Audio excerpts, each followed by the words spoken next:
¿Qué tal? ¿Cómo le va? Bienvenido a una nueva edición de Agroindustriales. El gusto de compartir con ustedes todo el quehacer de la Argentina, productivo, comercial, agroindustria, todo lo que esto decimos siempre, ¿no? Lo que genera como divisa, lo que genera como mano de obra, como cuestión dinámica, que lo ha venido demostrando incluso durante estos 4 meses de cuarentena, de pandemia, que el campo no ha parado ni un instante. Está con nosotros Gustavo López, el director de la consultora Agritrend, un hombre que conoce mucho del sector agrícola y con él vamos a dar algunas de las respuestas que quizás está esperando el productor para ver qué es lo que pasa con su producción. Gustavo, ¿cómo va? Hola Horacio, ¿cómo estás? Es un gusto realmente verte después de tantos meses, al menos virtualmente, ya que no lo podemos hacer en forma personal. Es así. Gustavo, se habla mucho, se habló durante los últimos, qué sé yo, 15 años de la Argentina del boom de Ujú. la soja, de lo que Correcto. significaba la sojización, y de pronto ahora de buenas a primeras tenemos un maíz superando la soja, una soja que empieza a tener, por supuesto, un protagonismo y un peso muy fuerte, pero no ser lo que era hasta no hace mucho tiempo atrás. ¿Por qué? Ya, en realidad creo que son dos mercados totalmente diferentes que hoy están influenciados por distintas variables, ¿no? Eh, en primer lugar, festejo que haya un equilibrio en el esquema de producción, porque esto le da mucha más sustentabilidad a todo el sistema, no cabe dudas.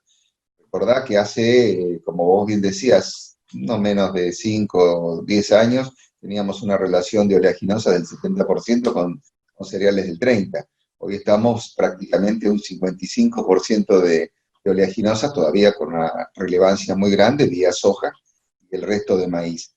Eh, yo creo que en realidad esto ha tenido un despegue más que nada en, digamos, a inicios de la anterior administración, cuando hubo un cambio sustantivo en las reglas de juego, prácticamente no eliminación, porque nunca se eliminan las retenciones, pero digamos una baja muy fuerte en el caso de trigo, de maíz. Eso alentó a que llevaran, digamos, si llegaran a las 6 millones de hectáreas, que parecía una utopía. Y que obviamente eso produjo una retracción en la siembra total de soja, que obviamente, si bien seguía siendo líder, bueno, tenía una carga impositiva importante. Entonces se mantuvo un poco en el tiempo, te diría un par de años más. Hoy estamos en una situación donde la incertidumbre es bastante grande. ¿Y por qué digo eso? Porque en realidad, digamos, si bien estamos viviendo permanentemente de lo que pasa en el mundo, las variaciones que se producen en ambos cultivos son muy grandes. Y ya lleva a que de pronto, hace 2 meses atrás, había una apuesta generalizada hacia la soja, recordarás. Todos Mm. pensábamos que estábamos en el, digamos, no sé, volviendo a las 20 millones de hectáreas por una cuestión de precios, porque el maíz estaba realmente muy, muy deprimido. Esa depresión venía por un exceso o una acumulación, digamos, de stocks importantes en los Estados Unidos, cosa que ahora ya no pasa. O sea, la situación está bastante crítica en materia de clima. No hay digamos, una reserva hídrica muy importante, y por otro lado hubo un ajuste en el área que llevó a que, bueno, en definitiva, haya una caída en lo previsto para maíz. Esto mejoraron los precios del maíz, obviamente, y la soja se fue quedando en el tiempo, con lo cual la competitividad se volvió a ser muy, muy notable. Yo te hablaba al principio de que existen variables diferentes. ¿Por qué? Porque el maíz, si bien tiene un componente de sustitución con soja bastante estrecho, incluso con el trigo, ¿no? Por eso se habla de esta simpatía cuando pasan los precios, que algunos aumentan y aumentan todos. Te decía, en el caso de maíz, no solamente se está apostando, digamos, a un uso de forraje grande, sino un uso para etanol importante. Están queriendo los americanos incrementar más todavía su participación o su grado de corte en lo que es la combinación entre combustibles fósiles y biocombustibles, lo cual hace de que el consumo va a ser importante. Entonces, esa combinación de una oferta que no va a ser tan importante como se pensaba, más una demanda muy activa, llevó a precios más altos. Por otro lado, la soja tiene otra connotación. La soja sigue habiendo un conflicto permanente entre los chinos, entre los americanos. Últimamente se está hablando de que están los americanos queriendo sacar algunos consulados en China, en fin, cerrarlos, y bueno, eso genera tensiones políticas que llevan prácticamente 2 años. Que, digamos, es una lucha entre comillas, ¿no? ¿Por qué? Porque sigue habiendo un flujo de comercio importante, a pesar de los altos aranceles y demás. Pero es como que anda por otro andarivel. Y uno se encuentra que, bueno, a la luz de los precios esperados para la salida de nuestra cosecha, un maíz que valía 115, 120 dólares 2 meses atrás, y una soja que valía 225, 230, hoy nos encontramos que el maíz se llegó a ser hasta 140 dólares y que la soja se quedó en 220. Entonces eso lleva a una competencia y a una, yo diría, digamos, indefinición por parte del productor de qué hacer en este ciclo. ¿Por qué? Porque nos encontramos con un maíz que es muy caro para implantarlo, pero que en un marco de alta productividad puede ser mucho más rentable que la soja. Ahora, en algunos casos, cuando el productor empieza a puntear los márgenes, sobre todo aquellos que están más alejados del puerto, Sí. sobre todo la zona del NOA con el tema del maíz, evidentemente los márgenes son finitos y más que finitos, ¿no? Sí, sí, en realidad en términos generales son finitos en todos lados, ¿no? O sea, no tenemos la estructura de precios que teníamos 2 o 3 años atrás, o como supimos tener por allá por el 2008, 2012, que fueron los picos de máxima. Para que tengas una idea, y yo creo que es un dato muy esclarecedor, el promedio del precio de todo el sistema granario en su conjunto en el 2008 era de 464 dólares. Hoy el promedio son 295. O sea, estás con una diferencial de 170 dólares y tenés retenciones prácticamente similares o algunas más altas que en esa época. Entonces, todo esto lleva a que los márgenes sean realmente muy bajos. Pero también, yo diría que también la apuesta del productor es en un marco de indefiniciones desde el punto de vista del tipo de cambio, de lo que es los rumores de nuevas retenciones, de temores a que existan, no sé, algún tipo de intervención del Estado, como hemos escuchado, caso Vicentín, caso soberanía agroalimentaria, que no entendemos muy bien qué significa, o por ejemplo, empresas testigos, bueno, hacen que el productor se haya, digamos, haya intentado hacer los cultivos, o está intentando hacer los cultivos con su mayor tecnología.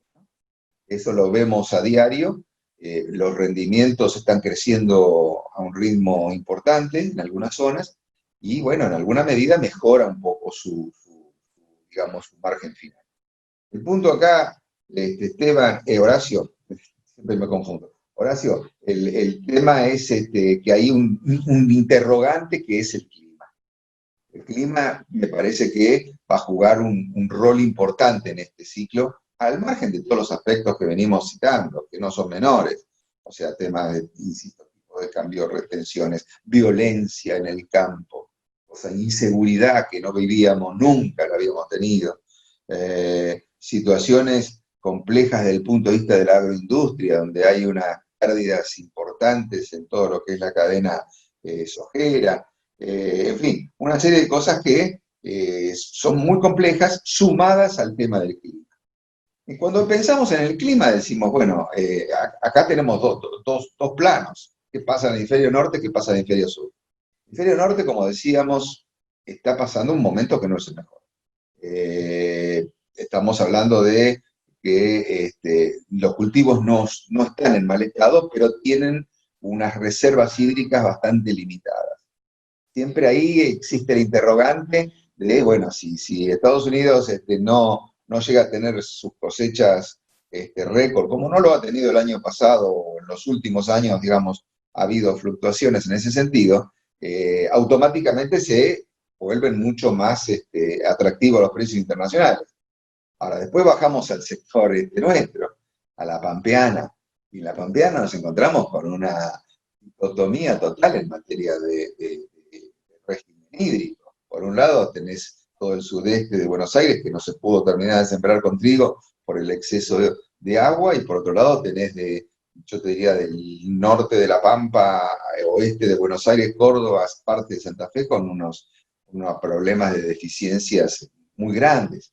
Entonces son signos de interrogación muy, muy fuertes para ver cómo sigue. Yo creo que esos son los puntos más relevantes. Con lo cual no hay que descartar que este tipo de combinaciones lleve a mejoras de los precios.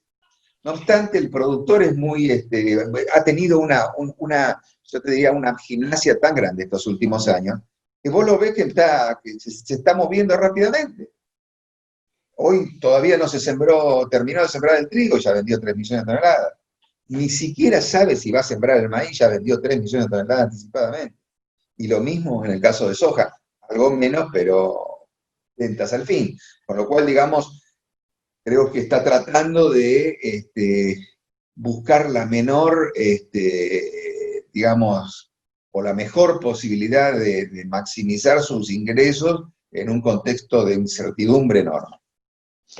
Ahora, yo veía el otro día la presentación del Consejo Agroindustrial Argentino. Uh-huh. Y digo, en un país netamente agrícola como este, que todavía se tengan que estar haciendo esas presentaciones para ver si las ponemos en marcha cuando es la llave para la salida en gran medida de la crisis argentina, no me entra en la cabeza, te juro que no me entra.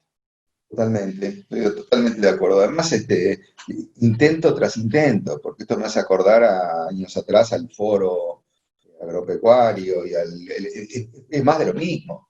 Repasás quiénes son los integrantes, son la misma cadena, porque no existe otra cosa.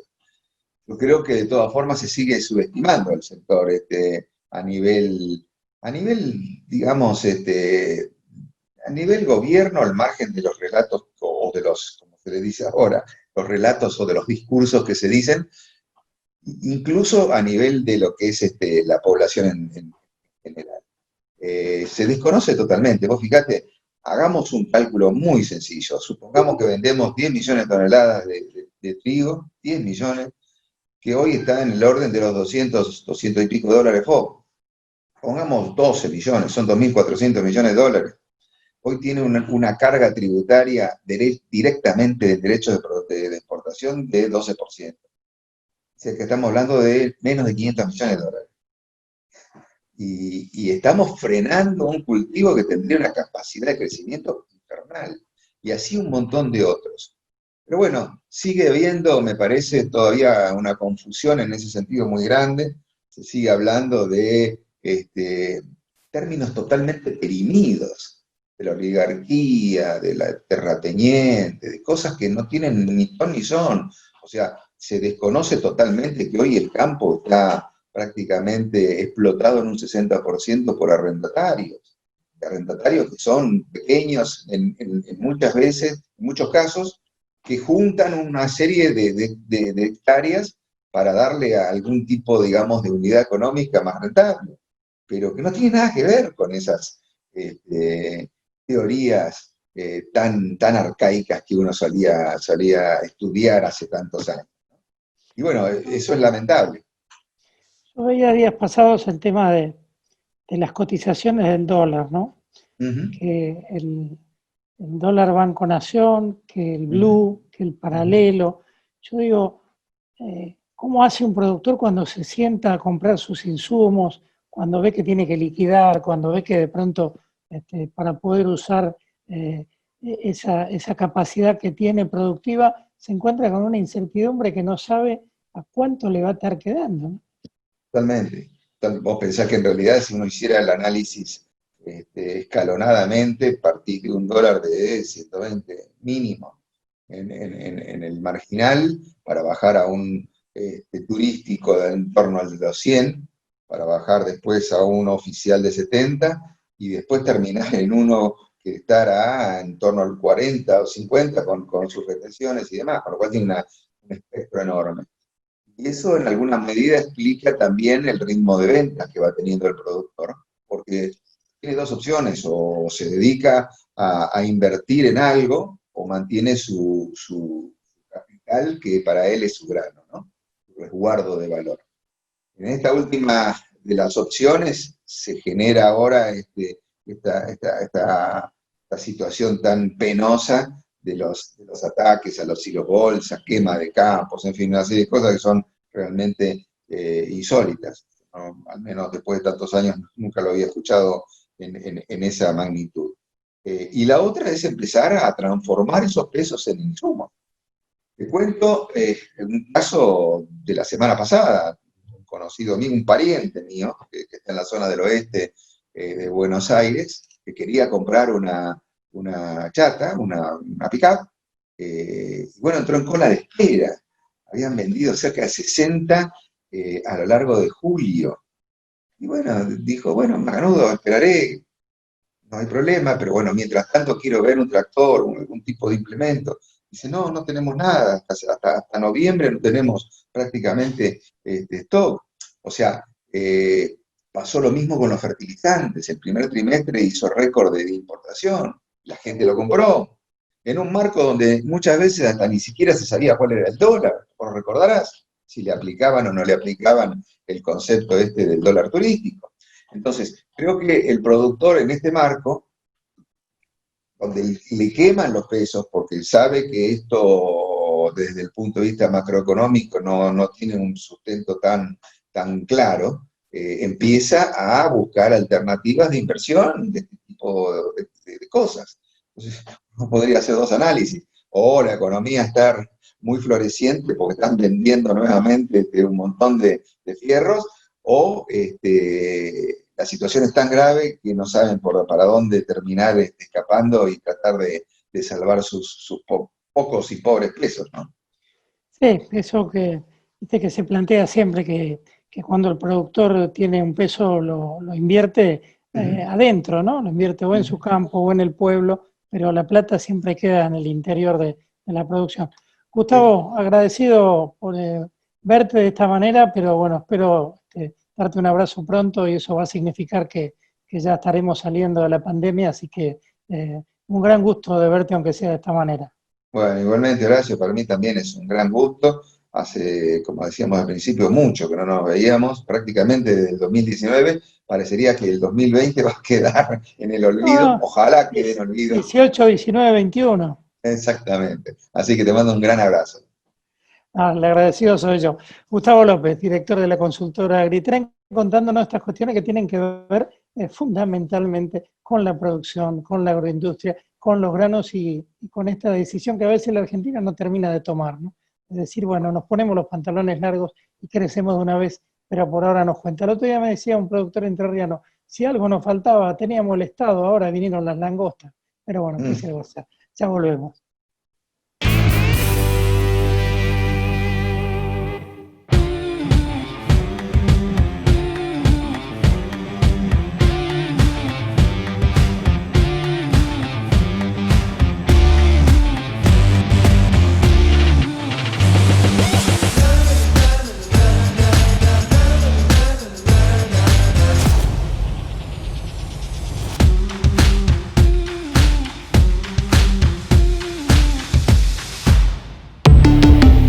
Volkswagen. Una nueva impronta con la identidad PLA. Nueva pulverizadora MAP 3. Supera tus expectativas. El campo evoluciona. Nosotros también. Desarrollamos una nueva solución digital para comprar y financiar tus insumos agrícolas con las principales marcas. ¿Cómo funciona?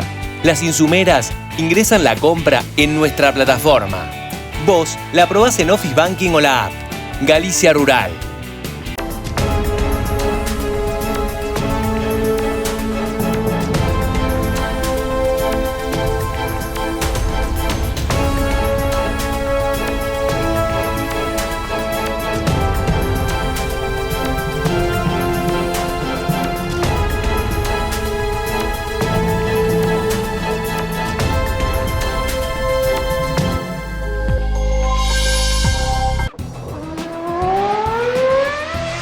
Acron, Gran Max, tecnología Acron para los ganadores del campo.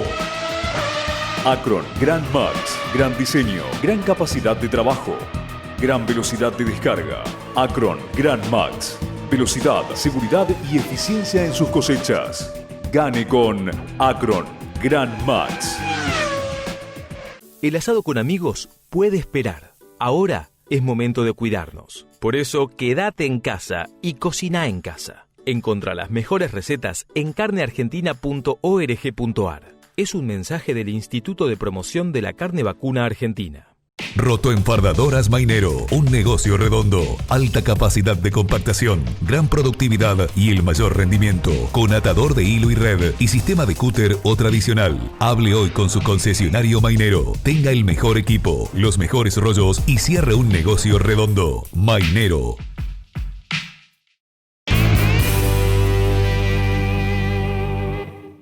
En la continuidad de Agroindustriales nos vamos a conversar con Leonardo Sarquís, exministro de Agroindustria de la provincia de Buenos Aires, director general de la consultora Confiagro. Leo, buen día, ¿cómo va? Buen día, Horacio, ¿cómo estás? Gracias por estar. No, por favor, al contrario, el gusto de escucharte, de verte, que sea de esta manera. Queriendo en principio que me cuentes qué dejó tu paso por la función pública. ¿Qué dejé yo o qué me dejó a mí? ¿Qué dejaste y qué te dejó? A ver, yo creo que cuando uno tiene la posibilidad y la suerte y el honor de tener una responsabilidad pública, creo que uno tiene que mirar cuál es el panorama de las cosas que uno piensa o tiene ganas de poder mejorar, qué es lo que se viene haciendo y cuáles son las perspectivas a futuro en base a lo que obviamente en el caso mío uno tenía acordado con lo que es la responsabilidad provincial y lo que era en su momento todo lo que era las ideas del gobierno provincial, obviamente encabezados por la gobernadora, la ex gobernadora María Eugenia Vidal, que obviamente también por suerte me daba muchísima autonomía de trabajo. Nosotros nos encontramos con muchas cosas para mejorar, siempre se vienen haciendo cosas, ¿no? Yo siempre soy de las personas que siempre rescata lo que puede haber en una gestión anterior, no hay que romper lo que se hacía y empezar con cosas nuevas, ¿no? Me parece que siempre hay cosas para rescatar y para resolver y no hay que mirar demasiado para atrás, me parece que hay que ver a ver qué es lo que podés hacer ante determinadas cosas. Y eso es un poco lo que tuvimos que hacer. Nosotros siempre tuvimos un norte de poder tratar de estar, si querés, dando todas las posibilidades de mejoras a casi todos los segmentos de la agroindustria. Nosotros nunca hablamos de un sector, hablamos siempre de la agroindustria como un todo y obviamente siempre pensando en la sociedad en general. A ver qué le podía aportar la agroindustria bonaerense a todos los bonaerenses. Hicimos un montón de cosas, yo creo que a medida que van pasando el tiempo, siempre las gestiones se valoran las cosas que se hicieron, se dice, bueno, se hubieran hecho estas cosas de otra manera, siempre hay pendientes, muchísimos, ¿no? Nosotros cuando asumimos, me acuerdo en su momento, enseguida nos encontramos con inundaciones en la mitad de la provincia, casi 17 meses de inundaciones, después una sequía de 8 meses más, y dentro de eso nosotros nunca torcimos el norte de estar siempre mirando para adelante a ver qué hacíamos. Obviamente con las herramientas que nosotros teníamos, ¿no? Trabajando muy coordinado con lo que tenía que ver con la nación, porque Buenos Aires obviamente siempre es la provincia productora más importante de la Argentina.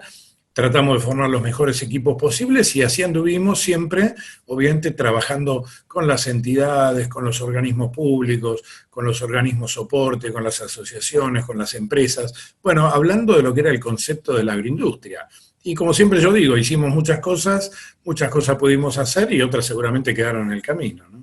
Pero siempre buscando con mucha responsabilidad, el mayor profesionalismo posible y dialogando con todo el mundo, ¿no? Estando en todos los lugares posibles en el momento que había que estar. Y obviamente siempre te falta tiempo, ¿no? Cuando uno mira para atrás, ¿qué hubiera hecho? Bueno, obviamente con más tiempo se hubieran hecho muchas más cosas y otras tal vez se hubieran cambiado de otra manera, ¿no? Bueno, de todas maneras no ha habido muchos cuestionamientos de las nuevas autoridades, ¿no? Que viste que a veces cuando hay rispideces enseguida salen, ¿no? Porque la gestión anterior, porque no hicieron. No he escuchado yo mucho de esos temas, ¿no? Más allá que me parece que el perfil del nuevo ministro es un ministro bastante conciliador, ¿no? No, sí, yo traigo una muy buena transición con Javier y nosotros cuando obviamente nos estamos retirando, siempre abrimos todo el juego al equipo de Javier y a las nuevas autoridades y siempre fuimos muy respetuosos ambos y todos los equipos con esto, así que me parece que de eso se trata, ¿no? Cuando uno somos personas de bien, lo que más le deseo yo también a él es que le vaya de la mejor manera posible en todo lo que encara y obviamente ojalá que pueda hacer todas las cosas que ellos quieran hacer, ¿no? Porque por el bien de la provincia, básicamente, ¿no? Diego, ¿cómo ves el presente de la actividad? En general yo creo que la agroindustria siempre tiene oportunidades muy buenas, ¿no? La Argentina es un país agroexportador, por definición, que no es lo mismo decir un país rico, ¿no? Que yo siempre lo cambio esa frase. Nosotros tenemos muchas veces un paradigma de pensar que somos un país rico. No, no somos un país rico, somos un país en riqueza de recursos, que los tenemos que utilizar bien. Y eso es lo que siempre es lo que tenemos que estar haciendo todos, ¿no? Los que tienen responsabilidad pública, los que tienen responsabilidad privada, y creo que gran parte de este éxito que siempre está por venir y que la agroindustria siempre tiene cosas para dar, tiene que ver con esta participación público-privada que siempre decimos, que siempre queremos hacer y muchas veces cuesta. Yo creo que el Estado, los gobiernos tienen que dar todas las herramientas posibles para que los privados hagan las cosas de la mejor manera posible. Y la agroindustria necesita eso, necesita certidumbre, seguridad jurídica, visión clara hacia dónde se va, y ahí en esos puntos yo creo que ahora en este tiempo pongo la pandemia en el medio porque obviamente este tema de la pandemia nos pegó como una piña, no solamente a la Argentina, sino al mundo, ¿no? Y este parate, por más que la agroindustria es un área que nunca dejó de trabajar en toda esta cuarentena, siempre todavía hay un panorama medio incierto. Lo que sí es cierto, y valga el juego de palabras, es que la Argentina sale a través de las exportaciones. Siempre se supo que era así, bueno, y ahora más. Hay algunos datos, digo, el mundo que ya empezó a salir de esta pandemia, obviamente los países se están ocupando de su propia recuperación, pero muchos países necesitan obviamente ir a comprar alimentos afuera, al mundo. Y esto ha empezado a moverse, ya casi muchos de los países que están empezando a pasar por esto ya están comprando entre 12 y 15% más de alimentos al mundo que hace un año. Bueno, ahí nosotros tenemos que estar en ese juego, ¿no? Ser protagonistas, tenemos que estar ahí en primera fila levantando la mano y decir, nosotros producimos esto, no solamente en la parte primaria, sino agregando valor, pero agregando valor no quiere decir meter en un paquetito un producto procesado, digo, qué sé yo, duraznos, arándanos, es agregado valor también, ¿no? Depende cómo se haga, con qué estrategia tenés. Ahora, una cosa muy importante, Horacio, y esto vos lo sabés muy bien porque estás también con mucho foco en un segmento que tiene que ver con la fruta y horticultura, donde esto cada vez se va a ver más, y nosotros nos conocemos hace mucho y siempre estamos los dos empujando de diferente manera hacia lo mismo. El mundo va a querer nuestros alimentos cada vez más, pero ya hay cosas que antes decíamos que íbamos a hacer que ahora las tenemos que hacer. Tenemos que trabajar en modelos sustentables de producción, tenemos que trabajar mucho en lo que tiene que ver con la seguridad agroalimentaria, no soberanía alimentaria, que no es lo mismo, ¿no?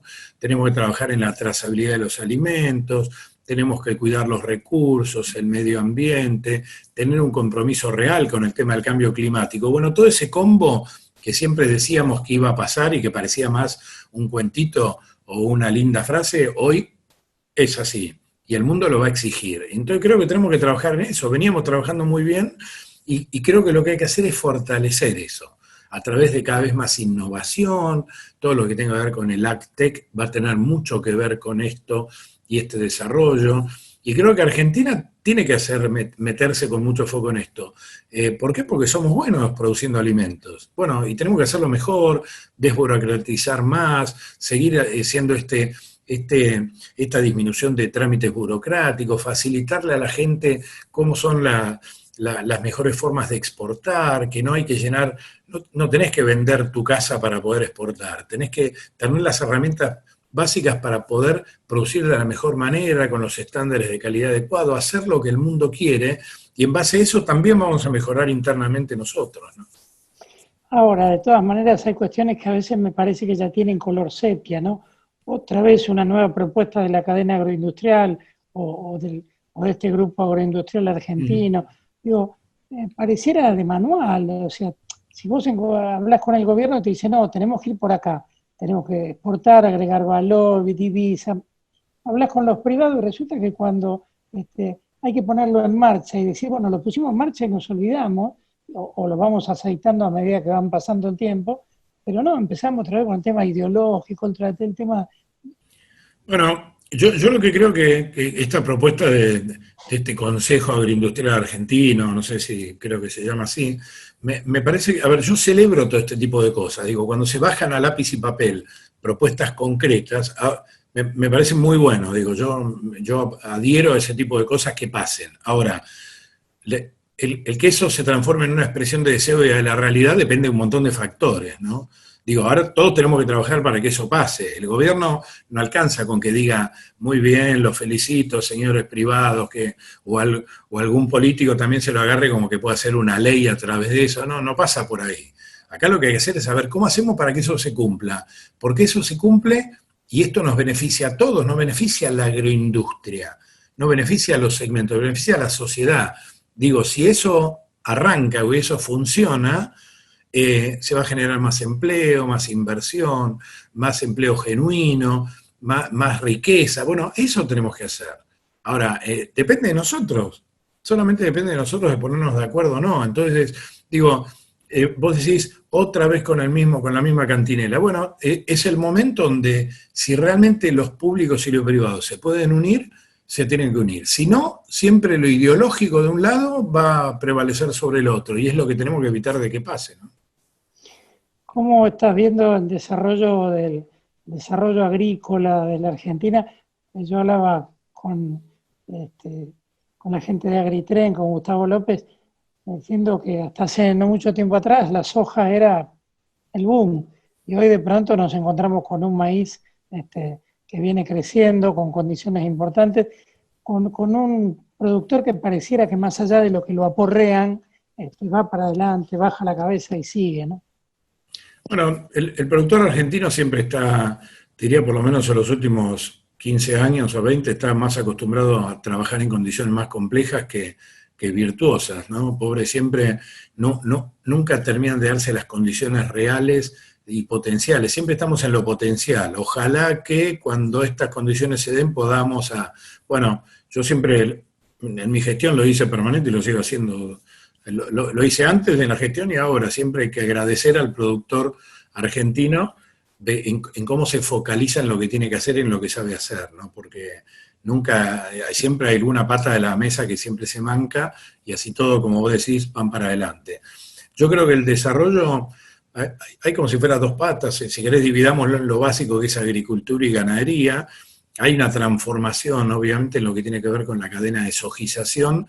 En Buenos Aires se ha visto esto durante muchos años. Nosotros trabajamos en dar vuelta un poco a lo que es la matriz oleaginosa cereales, ¿no? Buenos Aires, como provincia de más del 50% de la producción agroindustrial argentina, necesita, si querés, toda esta parte de lo que era el cambio de la relación, o sea, necesitas más cereales que oleaginosas, y eso por suerte se pudo revertir con gran crecimiento del trigo y del maíz, ¿no? Con un gran crecimiento de la ganadería, el otro segmento.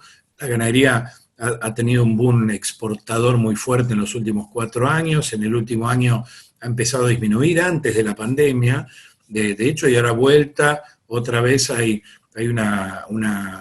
como si fuera un crecimiento, obviamente, con China que está traccionando de vuelta, no a los mismos precios que antes, obviamente, pero de vuelta empieza a traccionar. Y ahí tenemos otra oportunidad muy grande, no solamente en lo que es carne vacuna, sino en lo que es carne porcina, aviar, ovina, etcétera. Hay un montón de cosas, ¿no? Pero falta la otra parte también de lo que son los alimentos frescos. Digo, Argentina tiene una gran oportunidad de hacer cosas muy buenas en lo que tiene que ver con hortalizas, frutas y otro tipo también de producciones. Y ahí es donde me parece que tenemos que trabajar. yo pondría mucho foco en lo que tiene que ver con la regionalización, y no solamente hablando de economías regionales. Economías regionales hay en muchas provincias, no solamente, cuando uno habla de economías regionales en este país, piensa en lo que son las provincias del NOA o del sur, ¿no? Pero me parece que en Buenos Aires hay 6, 7 regiones perfectamente diferenciadas, donde hay mucha economía regional también, ¿no? Entonces me parece que ahí hay mucho para trabajar. Por eso digo, hoy hay otra oportunidad ahí nueva, y depende de nosotros aprovecharlo o no, y creo que me parece que en estos 100 días de pandemia nosotros perdimos bastante tiempo, porque todavía estamos esperando a ver qué se anuncia como un plan de recuperación, cuando escuchamos a un presidente que te dice que no cree mucho en los planes, ¿no? Entonces, ahí esa parte medio me preocupa, pero yo siempre miro el vaso lleno, trato de ser optimista y digo, ojalá se den cuenta los que tienen que tomar decisiones hoy de que el camino va para allá. Nosotros hoy desde otro lado tenemos que insistir en lo que hicimos, que creo que hicimos bien, y es seguir empujando eso. Yo creo que Argentina, las provincias tienen la posibilidad de trabajar muy, muy en conjunto y poder dar un panorama exportador real y dar un salto de calidad, ¿no? Porque yo siempre ahí vuelvo a lo básico. ¿Por qué Argentina y Brasil son los únicos 2 países del mundo que en los últimos 18 años crecieron en producción de alimentos? Por 2 razones. Porque tienen hectáreas y agua dulce. Así que si no lo aprovechamos, estamos en problemas. Leo, la última. ¿Volverías a la función pública? Yo siempre es una vocación, ¿no? La función pública. Entonces, si a mí en algún momento me convocaran, yo siempre estoy dispuesto a dar mi tiempo y dar lo que uno pueda dar, obviamente. Siempre yo sigo trabajando, obviamente, acompañando a muchos legisladores de la provincia, nuestro bloque, trabajando en el Senado también de la Nación también, y sigo trabajando con muchas cosas ligado, obviamente, a la política también, pero siempre desde un lugar que tiene que ver, obviamente, uno al principio era más técnico-político, ahora son más político y técnico, pero siempre buscando la forma de aportar y demostrar cómo la agroindustria está integrada a la sociedad, ¿no? Yo digo, la clave de cómo la gente, el ciudadano de a pie, como digo yo, dice un amigo mío economista en realidad, entienda que la agroindustria le puede aportar muchas cosas, y eso es un desafío, el comunicarlo, el enseñarlo, el hacer mucha docencia y mostrar, ¿no? Porque esto se muestra en el día a día, así que ahí siempre voy a estar a disposición, siempre. Un gran abrazo. Muchas gracias, Horacio, gracias por llamar.